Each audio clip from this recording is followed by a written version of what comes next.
Everyone welcome back to the Shiksha for Naukri. Discuss करेंगे important questions जो रहेंगे सीटेट 2020 एंड ऑल टेट्स के लिए। पेपर 2 के लिए हम लोग डिस्कशन कर रहे हैं, जिसमें आज हम लोग मैथ्स शिक्षण शास्त्र यानी कि मैथ्स पैडागोजी को डिस्कस करेंगे। इस सीरीज़ में हम लोग सेट नंबर 6 आज डिस्कस करने जा रहे हैं। प्रीवियस सेट देखने के लिए आपको लिंक डिस्क्रिप्शन में और आई सेक्शन में मिल जाएगा। फॉलो करें टेलीग्राम चैनल को, जहाँ पर आपको पीडीएफ देखने के लिए मिलेंगे, और सब्सक्राइब करें इसी तरीके के सेशन डेली ज्वाइन करने के लिए शिक्षा फॉर नौकरी पर। आगे बढ़ते हैं भाई, स्टार्ट करते हैं अपने आज मैथ्स पैडागोजी का सेशन, और जिसमें हम क्वेश्चन नंबर 1 से स्टार्ट करेंगे। फटाफट से अपने चैट्स में रिप्लाई कीजिए, सभी लोग आ जाइए ऑनलाइन। सो क्वेश्चन नंबर 1 है, which statement is not correct? कौन सा कथन सत्य नहीं है? A, evaluation is a discontinuous process. Evaluation is a descriptive as well as quantitative. Evaluation is purely objective centered. Evaluation is pupil oriented. तो आपको बताना है कि कौन सा कथन इनमें से सत्य नहीं है। नॉट करेक्ट बोला है, इस चीज़ का हमें ध्यान रखना है। तो इनमें से जो सत्य नहीं है वो आपको बताना। फटाफट से आप आंसर दीजिए कि एवेल्युएशन जो है किस तरीके का एक प्रोसेस है, ये पूछा गया। जिसको हम बोलते हैं आकलन, जो है किस तरीके का प्रोसेस है। ठीक है, तो राइट आंसर है जिन लोगों ने भी ऑप्शन नंबर ए दिया है, evaluation is a discontinuous process. ये बिल्कुल गलत है भाई। इवैल्यूएशन डिसकंटिन्यूअस प्रोसेस नहीं है। मूल्यांकन एक असतत प्रक्रिया नहीं है, मूल्यांकन एक सतत प्रक्रिया है, कंटिन्यूअस प्रोसेस है। जब तक कि बच्चे की लर्निंग होती है, स्टूडेंट लर्न करता है, अधिगम करता है, ये अधिगम इवैल्यूएशन उसके साथ साथ चलता रहता है। तो ये गलत स्टेटमेंट है। ऑप्शन नंबर ए यही हमसे पूछा गया था। A is right answer for question number 1। आगे बढ़ेंगे क्वेश्चन नंबर 2 के साथ। What are the reason for keeping mathematics in the school curriculum? स्कूली पाठ्यक्रम में गणित को शामिल करने का क्या कारण है, आपको ये बताना है। Mathematics is the basis of all science. Mathematics is related to human life. Mathematics generates logical attitudes.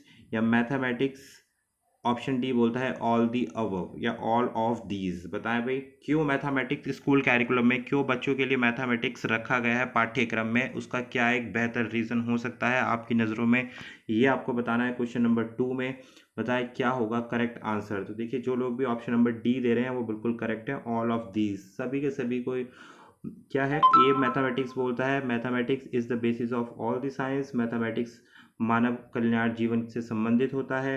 गणित तार्किक दृष्टिकोण उत्पन्न करता है। तो ये सारे बेनिफिट्स होते हैं, इसीलिए हम मैथमेटिक्स को स्कूल कैरिकुलम में इन्वॉल्व करते हैं। ठीक है, और एक और इसमें अगर लें, मैथमेटिक्स जो है एक डेफिनेट वे, सोचने का एक सही नज़रिया प्रदान करता है, एक डेफिनेट वे ऑफ थिंकिंग जो प्रोवाइड करता है वो भी मैथमेटिक्स ही करता है। तो इसलिए ऑल दी अबव सारे के सारे स्टेटमेंट आपके सही हैं। D is the right answer for question number 2। आगे बढ़ेंगे क्वेश्चन नंबर 3 के साथ। Consider the following statement regarding backward children. Statement 1 बोलता है स्पेशल स्कूल्स एंड क्लासेस में be open for backward children's.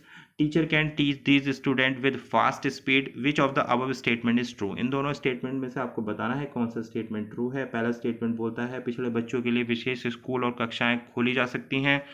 Second statement बोलता है शिक्षक इन छात्रों को तेजी गति से पढ़ा सकते हैं। बताए कौन सा स्टेटमेंट सही होगा।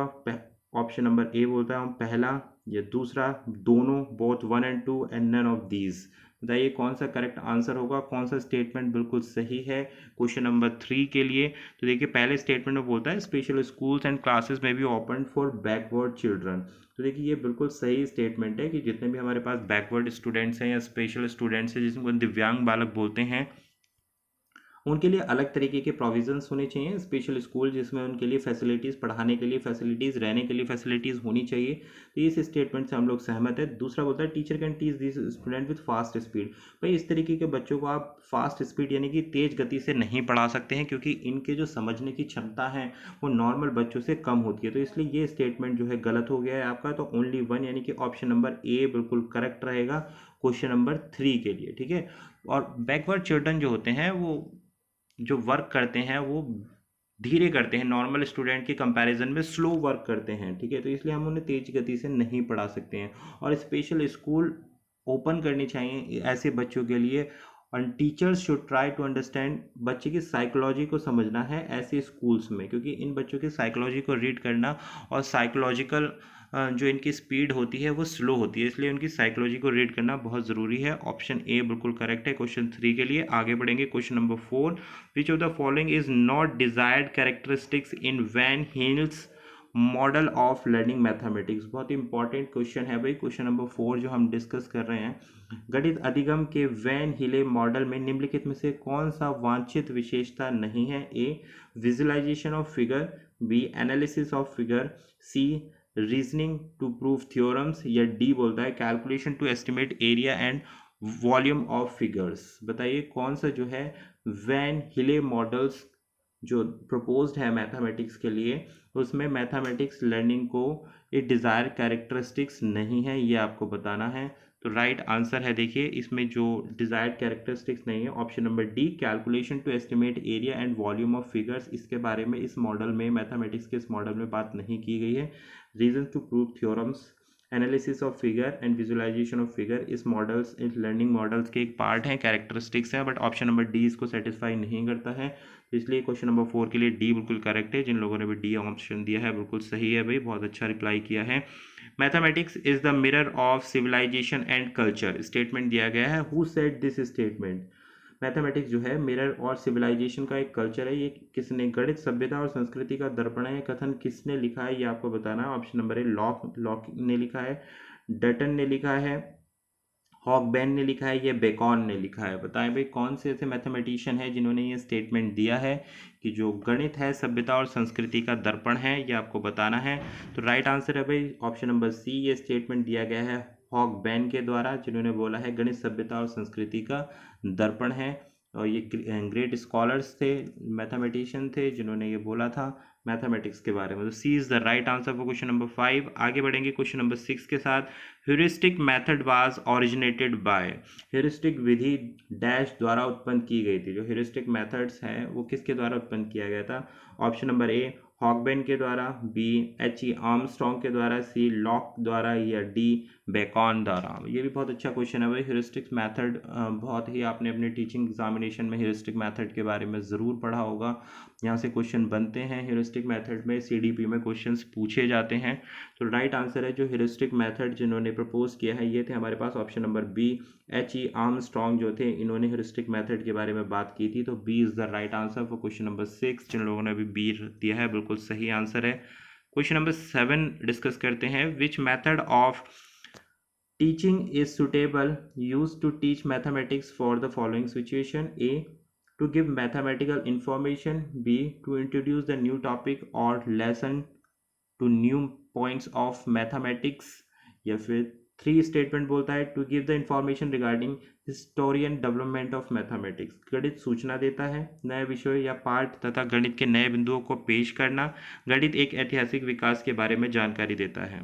तो आपको ये बताना है कौन सी सिचुएशन मैथमेटिक्स को पढ़ाने के लिए सबसे सही है।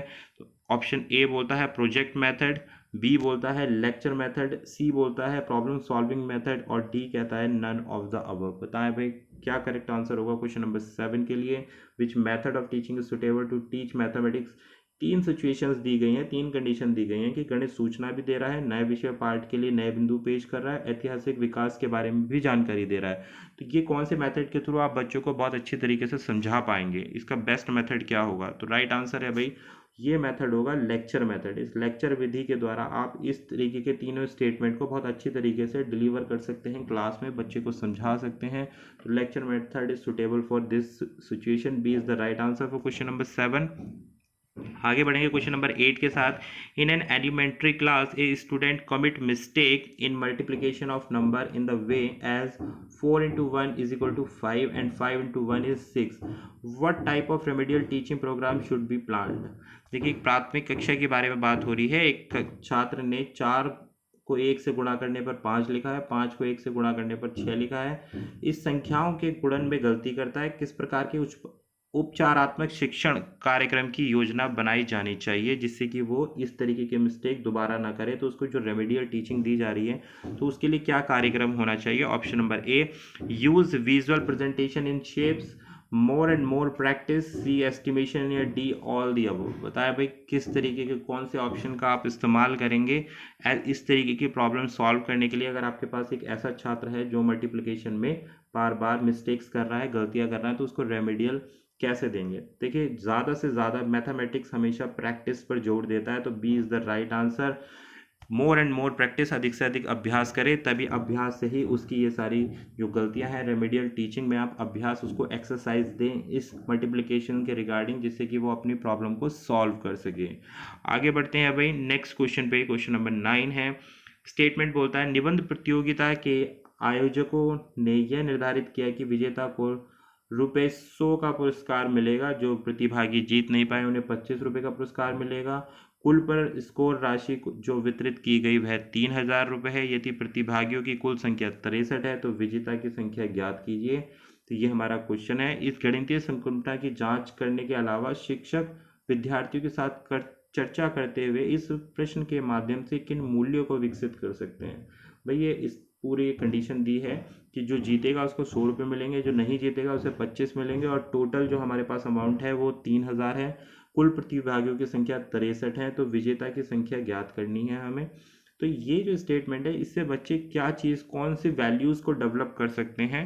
तो पहला ऑप्शन बोलता है हमारा जीतना भागीदारी से अधिक महत्वपूर्ण है। दूसरा बोलता है भागीदारी अधिक महत्वपूर्ण है, यानी कि पार्टिसिपेशन इज मोर इम्पॉर्टेंट। सी बोलता है अच्छा निबंध लिखने की योजना महत्वपूर्ण है। डी सामाजिक मुद्दों पर विचारों को लिखने का विकास नियमित आदत के रूप में किया जा सकता है, और निबंध प्रतियोगिता में भागीदारी के माध्यम से आप अपने विचारों और सार्वजनिक करने के अवसर को भी प्राप्त कर सकते हैं। बताएं क्या स्टेटमेंट सही होगा क्वेश्चन नंबर 9 के लिए।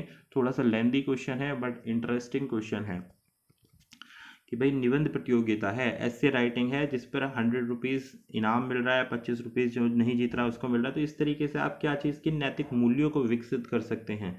राइट आंसर है हमारे पास ऑप्शन नंबर डी, सामाजिक मुद्दों पर विचारों को लिखने का विकास नियमित आदत के रूप में किया जा सकता है। भाई आप ऐसे लिख रहे हैं, वो भी किस चीज़ पर लिख रहे हैं, समाज के ऊपर, सोशल मुद्दों पर लिख रहे हैं, और निबंध प्रतियोगिता में भागीदारी के माध्यम से आप अपने विचारों को सार्वजनिक करने का अवसर प्रदान करते हैं। आपको अगर निबंध प्रतियोगिता मिल रही है तो आप अपने थॉट्स को सभी के सामने रख सकते हैं, क्योंकि जो ऐसे राइटिंग है उसको रीड किया जाएगा, तभी तो बेस्ट आपको पुरस्कार मिलेगा, आपको विजेता घोषित होंगे। अगर आपके सोशल, अगर टॉपिक हमारे पास सोशल है, सामाजिक के ऊपर है, और उस पर आपने अच्छे पॉइंट्स रखे हैं तो उसको कंसीडर किया जाएगा। आपको एक अभिव्यक्ति की फ्रीडम दी जा रही है। तो option number D is the right answer for question number 9। आगे बढ़ेंगे क्वेश्चन नंबर 10 के साथ। Bhaskar book Lilavati was translated into English by, Bhaskar की लीलावती पुस्तक का अंग्रेजी में अनुवाद किसने किया है, ये आपको बताना है। ए जेम्स टेलर ने, बी मार्क टेलर ने, सी एल बाबलम ने, या D none of the above. बताया भाई ये बुक है, इसका ट्रांसलेशन इंग्लिश में किसने किया है।